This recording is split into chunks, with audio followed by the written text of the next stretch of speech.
Tại các vùng chuyên canh rau hoa ở Đà Lạt và Lâm Đồng, nông dân đã tất bật trở lại nhà kính, xuống giống và chăm sóc vụ mới. Với nông dân, khởi đầu năm mới cũng là khởi đầu cho những kỳ vọng về một mùa bội thu. Tại Đà Lạt, không khí sản xuất sôi động trở lại từ mùng 4 Tết, đặc biệt ở làng hoa Thái Phiên. Nông dân khẩn trương cắt tỉa, bón phân, xuống giống vụ mới. Hoa cúc chiếm khoảng 70% diện tích, còn lại là ly, cát tường, sa lem. Dự kiến thu hoạch vào tháng 5. Hệ thống nhà kính giúp điều tiết nhiệt độ, đảm bảo cây sinh trưởng ổn định dù thời tiết đầu năm biến động. Tại các vùng trồng rau như Cam Ly và các huyện Đơn Dương, Đức Trọng, Lạc Dương, nông dân chăm sóc cà chua, dưa leo, ớt chuông, kỳ vọng giá cả ổn định.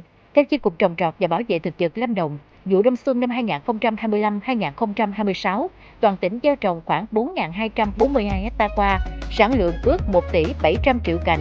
Rau hoa hiện sinh trưởng tốt, mở ra hy vọng về một năm sản xuất thuận lợi.